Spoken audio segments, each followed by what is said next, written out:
धन्यवाद और आभार प्रकट करना चाहते हैं। मैं मंच से अभी सुन रहा था, न केवल हम आप आज कह रहे हैं,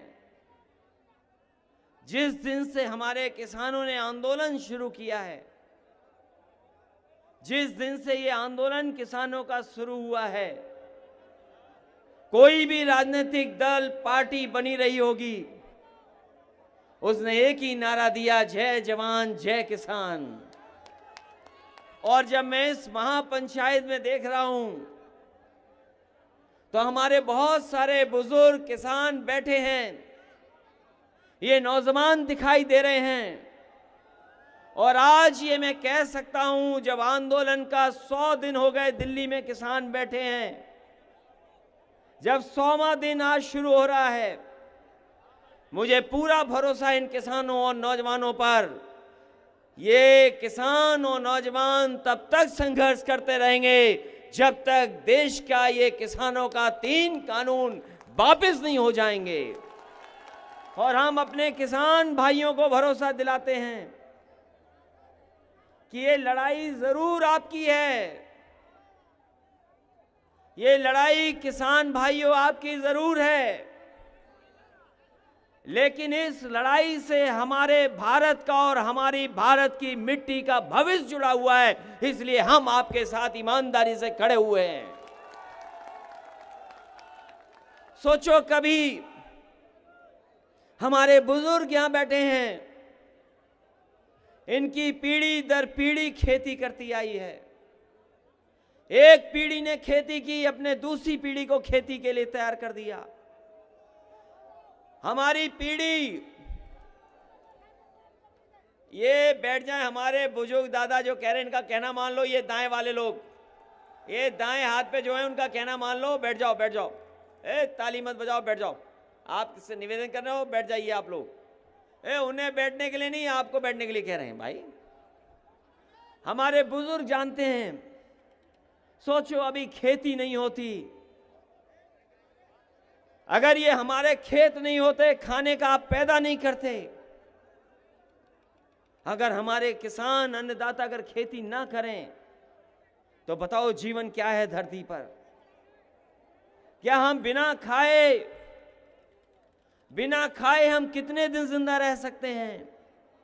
और ये जो सभा में आए हैं, हम जानते हैं सभा कई बार चलने लगती है तो हम मंच पे कहते हैं कि देखो खाने का समय हो गया है, पेट खाली हो गया, इसलिए लोग जा रहे हैं। सोचो, अगर खाना नहीं होगा, खेती नहीं होगी, तो जीवन कैसे चलेगा। इसलिए खेत और खेत में काम करने वाले किसान हमारा जीवन चलाते हैं। हम लोग जिंदा इसलिए हैं क्योंकि हमें इनकी मेहनत से खाने को मिलता है। और अभी तो हमने वैश्विक महामारी देखी है, हम लोगों ने वैश्विक महामारी देखी अभी। और न केवल हम, आप सब न जाने कितनी तकलीफ में रहे। ये वैश्विक महामारी ऐसे नहीं आती है, और जो वैश्विक महामारी आई उसके कारण हमको घरों में रहना पड़ गया, हम लोग परेशानी में रहे और घरों में बंद रह करके अपनी बीमारी से बचते रहे। हम लोग वैश्विक महामारी की वजह से कहीं निकल नहीं पाए, हमारा कारोबार ठप हो गया। हमारे आपके छोटे दुकानदार, ठेला लगाने वाले, रिक्शा चलाने वाले, ऑटो चलाने वाले, गरीबी में जीवन यापन करने वालों का सब कारोबार खत्म हो गया। वो कारोबार नहीं कर पाए।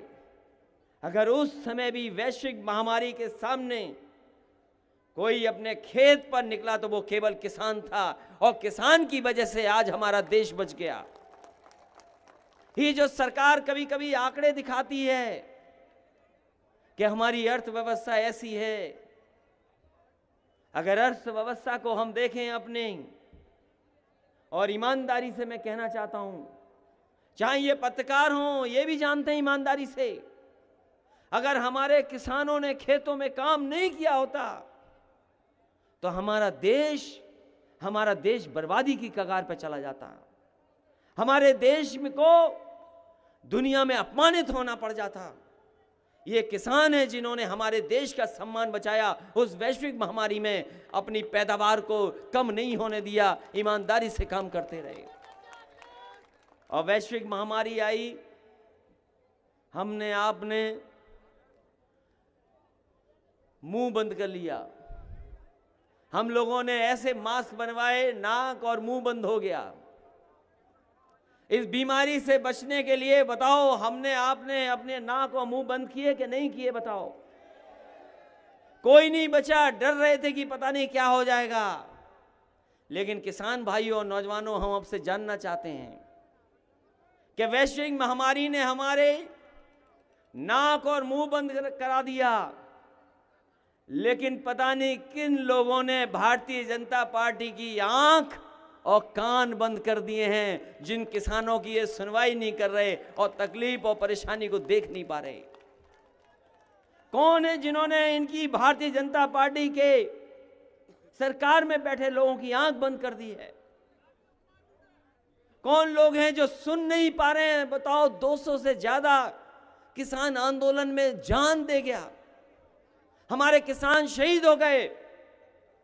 200 से ज्यादा किसान शहीद हो गए और न जाने कितनी सर्दी में उनको रहना पड़ गया। हमने आपने वो तस्वीरें देखी हैं। क्या किसानों को रोकने के लिए भारतीय जनता पार्टी की सरकार ने दिल्ली में क्या क्या नहीं किया? क्या क्या हम लोगों ने नहीं देखा? बताओ।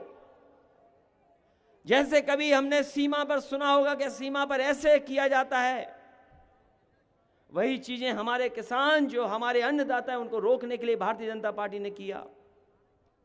वो दिल्ली केवल अपनी बात रखने जाना चाहते थे, लेकिन हमारे किसानों को दिल्ली में घुसने नहीं दिया, अपमानित किया।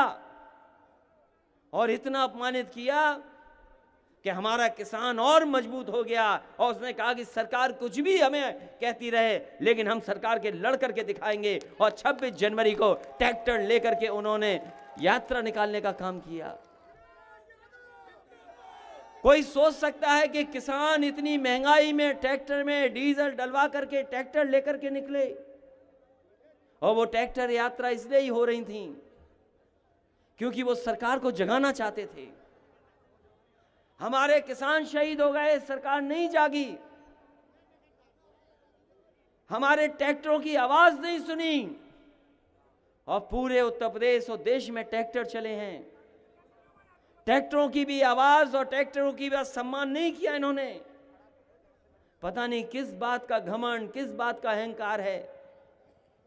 और हमारे किसानों पे और हमारे नौजवानों पे झूठे मुकदमे लग गए, न जाने कितनों पे झूठे मुकदमे लग गए।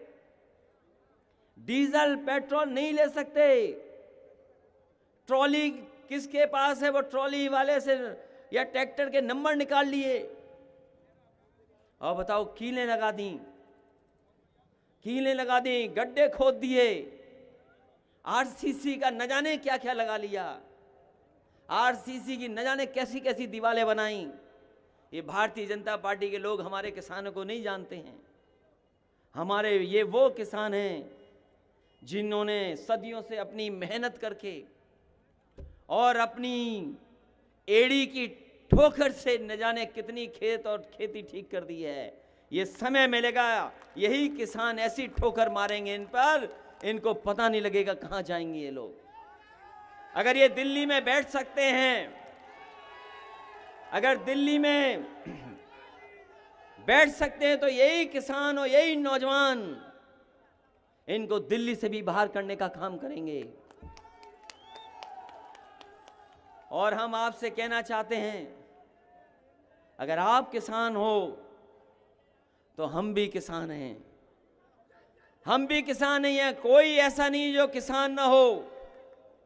बताओ कोई ऐसा है कि जो किसान नहीं है? यहां पर ये सब किसान हैं, मंच पे बैठे लोग भी किसान हैं।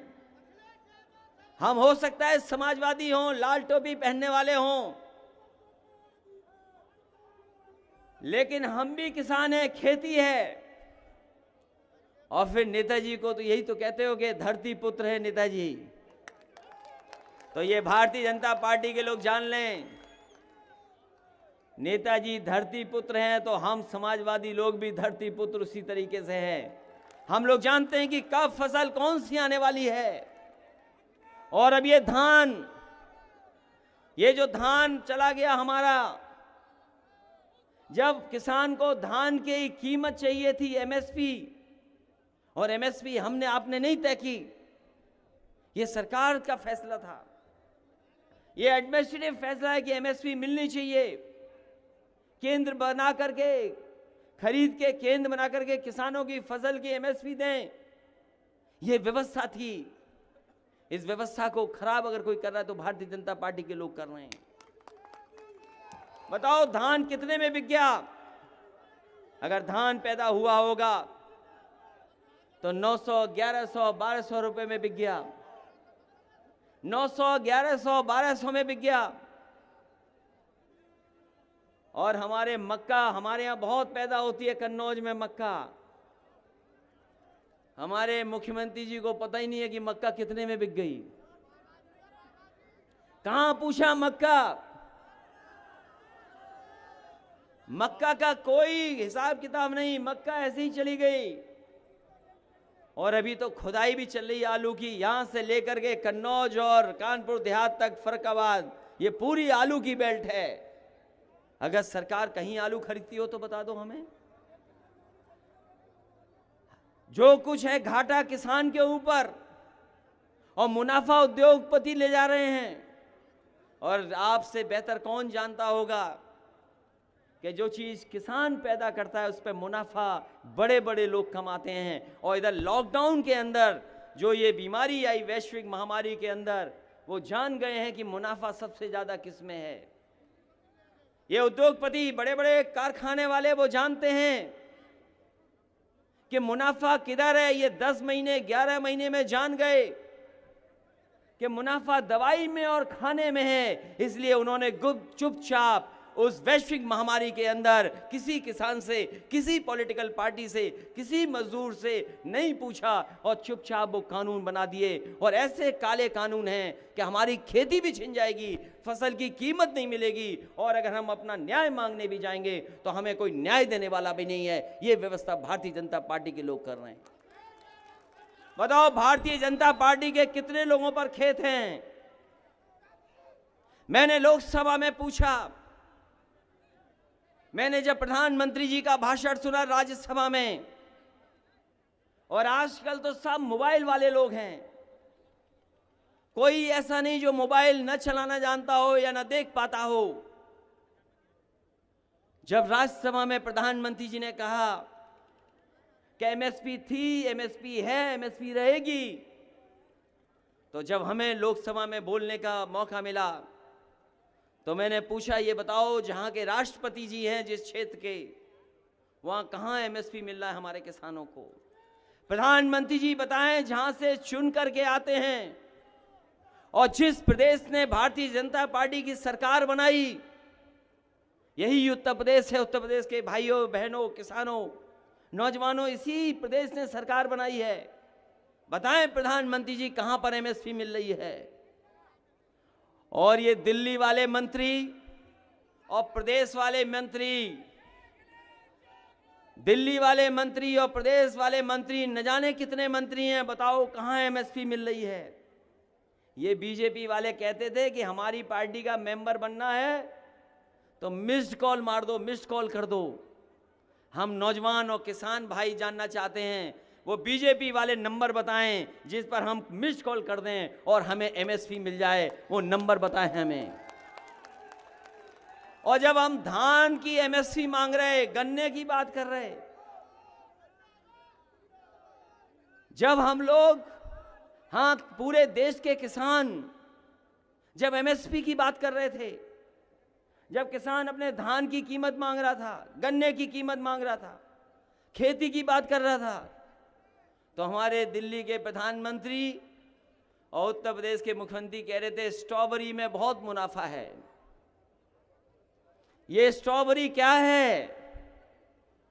हमारे मुख्यमंत्री जी विधानसभा में कह रहे हैं कि स्ट्रॉबेरी में बहुत मुनाफा है, और प्रधानमंत्री जी कह रहे हैं स्ट्रॉबेरी में बहुत मुनाफा है।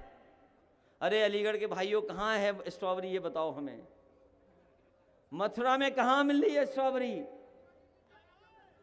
और यहां तक बात नहीं खत्म हुई, यहां तक बात खत्म नहीं हुई।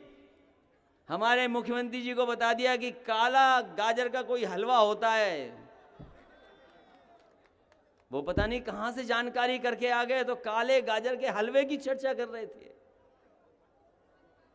बताओ, काले गाजर के हलवे की चिंता है उन्हें, हमारे धान की और किसान की चिंता नहीं है उन्हें। तो सोचो आप कि कौन लोग बैठे हैं सरकार में। और अभी ठीक कहा आदरणीय रामजी जासवान जी ने कि देश में 42,000 मंडी होनी चाहिए थी, 42,000 मंडियां होनी चाहिए थी। ये हमारी जो कमीशन बैठे थे उसका रिपोर्ट है, और रिपोर्ट को सरकार ने स्वीकार किया। देश में केवल 7,000 मंडियां हैं। और ये जो सड़क दिख रही है एक्सप्रेसवे, समाजवादी पार्टी ने मंडी बनाना शुरू कर दिया था, और मंडियों के लिए जगह ले ली थी 100-100 एकड़। आप जाइए मैनपुरी इटावा के पास 100 एकड़ जमीन मंडी के लिए ली गई। कन्नौज में आलू के लिए मंडी ली गई, मलियाबाद में आम के लिए ली गई मंडी की जगह। पूरे बुंदेलखंड में हर जिले में मंडियां बनाने का फैसला लिया, मंडी बन गई वहां पर। और हम भी योगा के चक्कर में, जैसे कई बार हम लोग नई नई चीज करने लगते हैं, तो योगा के चक्कर में हम भी फंस गए। तो बाबा रामदेव जी को भी हमने 400 एकड़ जमीन दे दी यहीं पर ग्रेटर नोएडा में। और हमें लगा कि ये मंडी बनाएंगे, हमारे किसान को कुछ मदद करेंगे। लेकिन जैसे योगा वो भूल गए, वैसे वो मंडी बनाना भी भूल गए। हम आपको भरोसा दिलाते हैं, चाहे हमें आपके बीच में इसी एक्सप्रेसवे पे मंडियां बनानी पड़े, सरकार बनाइए, मंडी बनाएंगे, मंडी की व्यवस्था को बेहतर करेंगे, जिससे हमारे किसानों को उनकी कीमत मिल जाए। और सरकार को देने में कोई फर्क नहीं पड़ता। इतना पैसा है सरकार के पास जितना आप सोच नहीं सकते। कहां पैसे की कमी है बताओ। जो लोग जानकार हैं वो जानते होंगे, नोटबंदी के बाद यही तो बीजेपी कहती थी कि नोटबंदी हो जाएगी तो पैसा आ जाएगा, काला धन आ जाएगा। बताओ, नोटबंदी के बाद भारतीय जनता पार्टी ने कितना काला धन भारत का लेकर के आए, हमें बताएं वो लोग। कहां है वो काला धन? बताओ, कोई बचा हमारे किसान भाई बताइए? सब पैसा रखवा लिया उन्होंने हमारा आपका। और हमारी बूढ़ी बूढ़ी अम्मा ने जो छिपा के रखा था, माताओं बहनों ने, इन भारतीय जनता पार्टी के लोगों ने उनका भी पैसा निकलवाया बाहर, जमा करवा लिया बैंक में। ना काला धन आया, ना भ्रष्टाचार खत्म हुआ। बताओ, पुलिस वाला भ्रष्टाचार कितना खत्म हो गया, हमें बता दो आप। तहसील वाला भ्रष्टाचार, हमारा आपका पैसा जमा करा लिया। और आज अगर हिसाब किताब लगाएं पत्रकार साथियों, हालांकि पत्रकार साथी मदद तो करना चाहते हैं, लेकिन पता नहीं कहां रस्सी फंसी हुई है इनकी, जो मदद नहीं कर पा रहे हमारे। ये मदद करना चाहते हैं। बताओ, बाजार में पैसा कितना है आज? बाजार में पैसा पहले से ज्यादा है। और बताओ, लॉकडाउन के अंदर किसान भाइयों, डीजल पेट्रोल महंगा हो रहा, डीजल की कीमत बढ़ रही, पेट्रोल की कीमत बढ़ रही।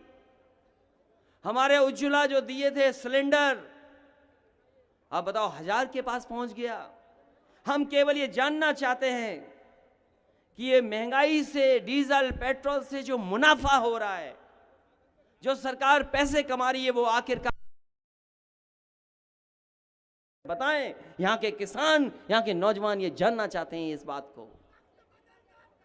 डीजल पेट्रोल महंगा, कोई नौकरी नहीं। बताओ नौजवानों, कहां नौकरी है तुम्हारे पास? बताओ, रोजगार कहां है? कहां है बताओ काम जो हम कर सकें? हमारे नौजवान किसान भाइयों, सोचो, आपको ऐसे कानून में उलझा दिया और नौजवानों को मोबाइल दे दिया, ना वो काम की चिंता कर रहे, ना रोजगार की, ना नौकरी। लेकिन मुझे यकीन है इस बार जिन लोगों ने मोबाइल पे झूठ प्रचार कर करके सरकार बनाई है, इस बार ये लोग मोबाइल तोड़ देंगे और सरकार का भी घमंड तोड़ देंगे। इस बार सोचो कहां लेके जा रही है, देश को कहां लिए जा रहे हैं। ये कहते हैं विश्व गुरु बनेंगे। बताओ बिना किसान भाइयों के कैसे विश्व गुरु बन जाओगे आप? कि बिना खेती के कोई विश्व गुरु नहीं बन सकता। अमेरिका सबसे बड़ा ताकतवर देश है। अमेरिका दुनिया का सबसे ताकतवर देश है। वो लोकतंत्र में सबसे मजबूत है। वहां की आर्मी डिफेंस सबसे ताकतवर है, अर्थव्यवस्था में ताकतवर है। ये अलग बात है कि किसान की संख्या कम है, लेकिन वो अपने किसानों की खेती को घाटे की खेती नहीं बनने देता, अपने खजाने को खोल देता है और वहां की खेती को घाटे में नहीं जाने देता। हाँ, आप किसान को बाजार के भाव पे छोड़ रहे हैं। आप किसान अगर बाजार पे छूट जाएगा तो हमारे किसानों की मदद कौन करेगा? याद रखना, किसान भाइयों की कोई मदद कर सकता है तो वो है सरकार मदद कर सकती है। और ये सरकार वो है जो किसानों की मदद नहीं करना चाहती है, किसानों को बर्बाद करना चाहती है। इसलिए हम आपसे अपील करना चाहते हैं, ऐसी सरकार के खिलाफ आप खड़े हो जाएं। और जो इतिहास के पन्ने जानते होंगे, इतिहास के पन्ने जिन्होंने पढ़े होंगे, जिन्होंने इतिहास पढ़ा होगा, जो इतिहास जानते हैं, इस भारत को गुलाम बनाया था एक ईस्ट इंडिया कंपनी ने। ईस्ट इंडिया कंपनी ने गुलाम बनाया था हमें, आपको, भारत को गुलाम बना दिया था। एक कंपनी आई थी भारत में, याद कीजिए, एक ईस्ट इंडिया कंपनी आई कारोबार करने, उसने हमें आपको गुलाम बना दिया। और यहीं के सभी लोगों ने मिलकर के, हिंदू, मुस्लिम, सिख, सबने मिलकर से इस देश को आजादी दिलाने का काम किया था। और याद कीजिए, ईस्ट इंडिया कंपनी थी, वो कंपनी सरकार केवल एक कानून से बन गई थी। इतिहास के पन्ने पलटना आप, वो कंपनी थी। और कंपनी कब सरकार बन गई? क्योंकि लंदन में, ब्रिटेन में एक कानून पास कर दिया उस कंपनी को सरकार बनाने का, और उसी दिन वो कंपनी सरकार बन गई। और सरकार बन करके उसने हमें और आपको न जाने कितने साल गुलाम रखा। सोचिए, एक कानून ने ईस्ट इंडिया कंपनी को वो ताकत दे दी, वो सरकार बन गई एक कानून ने केवल। और हमारे लोग जो पढ़े लिखे लोग होंगे, क्योंकि विदेश मंत्री भी रहे आदरणीय सलीम शेरवानी साहब, वो जानते होंगे कि एक ही कानून ने बना दिया ईस्ट इंडिया कंपनी को सरकार। और बताओ, भारत की सरकार सब बेच करके कंपनियों को दे रही है। बताओ, भारत सरकार सब चीज बेच करके कंपनियों को दे रही कि नहीं दे रही, बताइए आप। तो अगर एक कानून कंपनी को सरकार बना सकता है, तो ये वो कानून है जो देश को कंपनियों के हाथ में रख देना चाहते हैं। अगर 100 साल पहले, 150 साल पहले एक कानून ने कंपनी को सरकार बना दिया, तो ये भारतीय जनता पार्टी के लोग हमारी सरकार को कंपनी बनाने का काम कर रहे हैं। इसलिए इनके खिलाफ हमें सबको मिलकर के एक होना पड़ेगा। और कानून बनते हैं और बनाए जाते हैं और हटाए जाते हैं। ये कानून बना करते हैं और कानून हटा करते हैं। हमारे किसान भाइयों ने न जाने कब से देखा होगा। इसी प्रदेश में चौधरी चरण सिंह जी भी रहे। बताओ, उन्होंने एक कलम से न जाने कैसा कानून खत्म किया था कि नहीं खत्म किया था। लेखपालों को न जाने कितना जमीन को लेकर के भ्रष्टाचार होता था। फैसला लिया, एक ही बार में सब साफ हो गए, एक ही फैसले ने। इसलिए अगर ये कानून बना सकते हैं तो ये किसान ताकत दे देंगे। ये कानून भी हटाए जा सकते हैं, साफ किए जा सकते हैं। और ये जब तक कानून नहीं हटेंगे, व्यवस्था नहीं बनेगी, तो हमारे किसान खुशहाल नहीं हो सकते। बीजेपी तर्क देती है कि किसान इस कानून को समझ नहीं पा रहे हैं। और जो तर्क देते हैं, कभी जानना, उनसे पता करना उन पे खेत हैं कि नहीं है। तर्क वो दे रहे हैं बीजेपी वाले जिन पे खेती नहीं है, न खेती कर रहे हैं, और अगर खेती कर रहे होते तो ये भारतीय जनता पार्टी की तरह नहीं घंटों में काम करते हों। ये जिन्होंने कानून बनाया है वो ऑफिस 10 बजे जाते हैं और 5 बजे ऑफिस खत्म हो जाती है उनकी। ये किसान है, ये घंटों में काम नहीं करा करते। हमारे किसान जब तक फसल तैयार ना हो जाए तब तक काम करते हैं, चाहे कैसा भी मौसम हो, कितनी भी परेशानी हो, हमारा किसान रुकता नहीं है। और फिर हमारे उत्तर प्रदेश के मुख्यमंत्री तो कमाल के हैं, इन्हें बहुत सी चीजें समझ में नहीं आती हैं, उन्हें बहुत सी चीजें नहीं समझ में आती हैं। समाजवादियों ने लैपटॉप बांटा था, हो सकता है कुछ गांव में चल रहे हों अभी भी, और समाजवादी पार्टी ने इसलिए लैपटॉप बांटे थे क्योंकि हम लोग लैपटॉप चलाना जानते हैं, और मुख्यमंत्री जी ने इसलिए लैपटॉप नहीं बांटे हैं क्योंकि हमारे योगी मुख्यमंत्री लैपटॉप चलाना नहीं जानते। उन्हें लाल टोपी से बहुत तकलीफ है, उन्हें लाल टोपी से, लाल टोपी से बहुत तकलीफ है उन्हें। लेकिन इधर सुना है जब से समाजवादियों ने जवाब दे दिया तब से लाल टोपी नहीं बोल रहे हैं।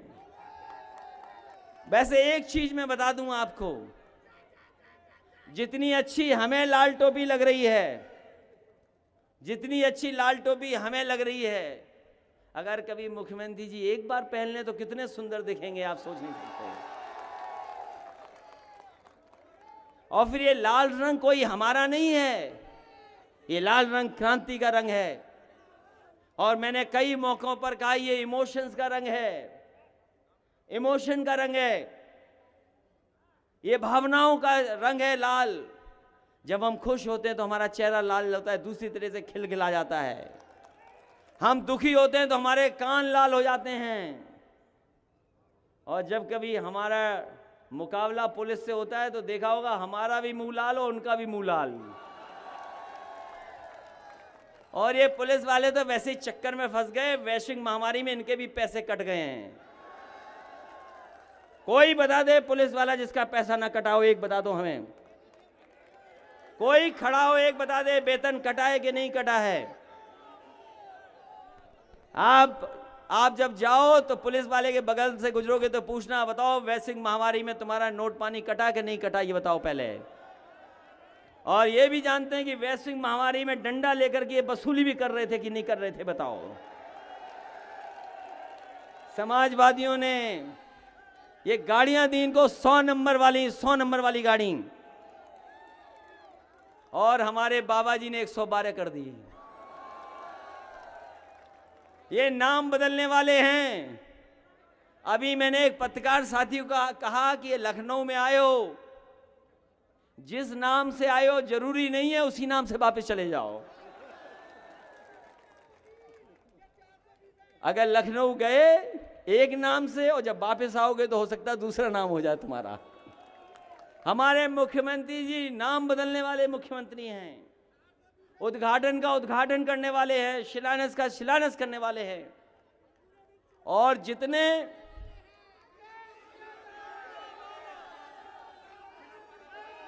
उन बातों को मैं नहीं कहना चाहता हूं, जिन बातों को मेरी तरफ इशारा कर रहे हैं कुछ,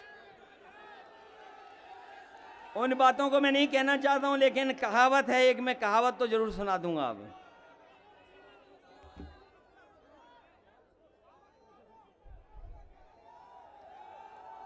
एक कहावत बहुत पुरानी सुनी होगी आपने, एक बहुत पुरानी कहावत है, अंधेर नगरी चौपट राजा। सुनी कि नहीं सुनी कहानी बताओ, अंधेर नगरी चौपट राजा। और जो हमारा उत्तर प्रदेश में हो रहा है कि अंधेर नगरी चौपट राजा, दिन दहाड़े रेप और रात भर गांजा।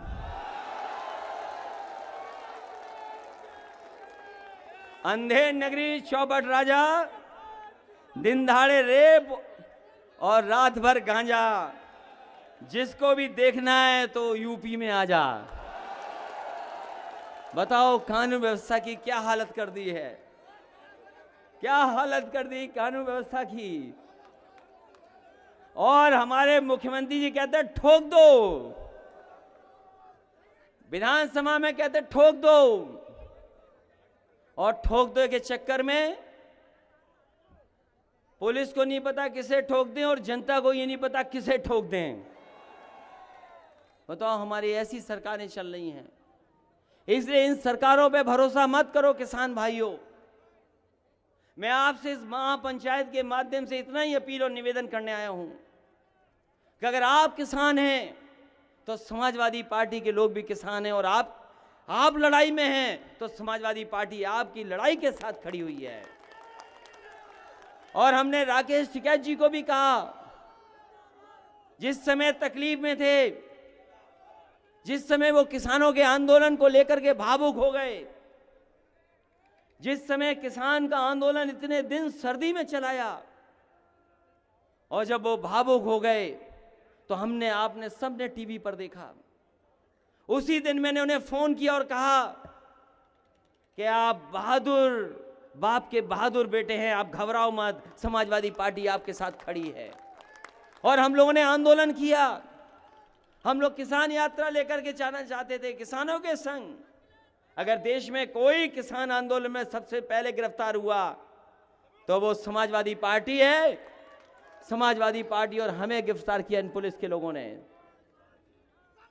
और याद रखना साथियों, ये बीजेपी के पास कोई विजन नहीं है। जो फैसले लिए इन्होंने सब गलत फैसले लिए हैं, देश को बर्बाद करने वाले फैसले लिए हैं। नोटबंदी खराब फैसला, जीएसटी गलत तरीके से लागू की है, और ये लॉकडाउन जो किया था जिसमें मजदूर गए थे हमारे पैदल चल करके, पैदल चलते चले गए, 90 लोगों की जान गई, एक ही परवाह नहीं की इन्होंने, कोई मदद नहीं की। अगर उस समय मजदूरों की किसी ने मदद की तो समाजवादी पार्टी ने मदद की, और मरने वाले मजदूरों को 90 के 90 को 1-1 लाख रुपए समाजवादी पार्टी ने मदद की है। इसलिए ये ऐतिहासिक जगह है, ये हमारे किसान आंदोलन की ऐतिहासिक भूमि है। ये किसान आंदोलन की ऐतिहासिक भूमि है, धरती है। ये हमारे जितने लोग बैठे हैं, इन्होंने बहुत सारे हमारे बुजुर्गों ने चौधरी चरण सिंह जी को देखा है, उनके साथ खड़े होकर के किसानों की लड़ाई लड़ी है। और उनकी पार्टी, उनके परिवार के लोग भी अभी हमारे साथ गठबंधन में हैं। आरएलडी अभी गठबंधन में हमारे साथ। ये लोहिया के लोग हैं, नेताजी के लोग हैं यहाँ पर। नेताजी और लोहिया के सिद्धांतों पे चलने वाले लोग हैं। और यही धरती पर जब शहीद हुए थे किसान, उस समय देश का कानून बदल गया था जमीन को लेकर के, और जमीन हमने भी ली, लेकिन एक भी किसान को लाठी नहीं लगने दी, और किसानों ने हमारी मदद की और जमीन ले ली। जितनी अच्छी ये सड़क बनी है, 160 किलोमीटर की बनी है, समाजवादी पार्टी ने इसकी दुगनी बना दी, कम पैसे में भी बनाई और इससे अच्छी भी बनाई, और एक भी किसान को हमने अपमानित नहीं होने दिया। और किसानों ने कहा कि हमें मुआवजा अच्छा मिलना चाहिए, तो हमने किसान भाइयों को बुलाया, पूछा कि आप कितने मुआवजे में हमें दे दोगे जमीन। किसान भाइयों ने कहा कि हम इतने गुना दे देंगे। उस समय कानून नहीं बना था भारत का, जमीन अधिग्रहण नियम नहीं आए थे, वो कानून नहीं बना था। मैंने किसान भाइयों से कहा कि जो आप कह रहे हो 4 गुना, मैंने कहा सर्किल रेट पहले बढ़ाऊंगा, उसके बाद 4 गुना मुआवजा आपको दूंगा। तो मैंने सर्किल रेट बढ़ा करके अपने किसान भाइयों का 4 गुना मुआवजा दे करके, और 3 महीने के अंदर हमारे किसान भाइयों ने पूरी जमीन दे दी। और उसका परिणाम ये था कि देश का सबसे सुंदर एक्सप्रेसवे आगरा लखनऊ 22 महीने में तैयार करके रख दिया। एक भी किसान हमसे नाराज नहीं है। और जब उसका उद्घाटन का ट्रायल हुआ था, अगर याद हो, आपके यहीं के लोगों को याद होगा, एयरफोर्स के लोगों से हमने कहा कि ये हाईवे पे हवाई जहाज उतारना है, सुकोई मिराज उतारना है, तो उन्होंने कहा कि हम मिग लेके आएंगे, पहले हम यहां पर उतारेंगे। मिग यहां पर उतरा था, अगर याद हो तो। सबसे भारी हवाई जहाज हरकुलस को भी आपके एक्सप्रेसवे पे उतारने का काम एयरफोर्स ने किया था। तो ये समाजवादी पार्टी है जिसने सड़क ऐसी बना दी कि जिस पे हाईवे पे जो चाहो वो उतार लो। ये इसलिए बनाए कि हम लोग देश के भविष्य को समझते हैं कि देश का भविष्य कैसे बेहतर होगा। इसलिए ये वो भी जगह है जिस जगह से जब मैंने साइकिल यात्रा चलाई थी, यहां पर होंगे बहुत सारे लोग जिन लोगों ने साइकिल हमारे साथ चलाई थी, अलीगढ़ और टप्पल और आसपास के मथुरा के लोग। उस समय जो मुख्यमंत्री थी वो भी कम नहीं थी मुख्यमंत्री, वो भी थोड़ी ज्यादा सख्त थी, अन्याय वो भी कर रही थी और जनता चाहती थी कि हट जाइए सरकार। तो मुझे याद है कि टप्पल पे यहीं पर मैं हाईवे पे चढ़ गया था, साइकिल चलाते हुए मथुरा पहुंच गया था और मथुरा से लेकर के जब तक लखनऊ पहुंचे चुनाव हुआ तो सरकार साफ हो गई, सरकार नहीं बची। इसलिए 100वां दिन है, किसान आंदोलन कर रहे हैं हम पंजाब के, हरियाणा के और उत्तर प्रदेश के किसानों को हम बधाई देना चाहते हैं। और यहां भी जो लोग बैठे हैं किसान आंदोलन से जुड़े हुए लोग, हम सभी किसान भाइयों का स्वागत करते हैं, बधाई देते हैं और धन्यवाद देते हैं कि उन्होंने न केवल उत्तर प्रदेश बल्कि देश के किसानों को जगाने का काम किया है। इसलिए हमें अपने किसान भाइयों पर गर्व है। हमें समाजवादी पार्टी के लोग हम भरोसा दिलाते हैं, इस लड़ाई में हम आपके साथ हैं और जब कभी हमें मौका मिलेगा ऐसे काले कानूनों को उठा करके फेंकने का काम समाजवादी पार्टी के लोग करेंगे। सरकार को मौका दीजिए, क्योंकि इस व्यवस्था से हमारा किसान नहीं खुशहाल होगा। कुछ लोग तो हो सकते हैं पैसे वाले हो जाएं, लेकिन हमारा गरीब किसान पैसे वाला नहीं हो सकता। इसलिए इन कानूनों के खिलाफ हैं। ये ऐतिहासिक और किसानों की धरती है। मैं एक एक किसान का धन्यवाद देता हूं।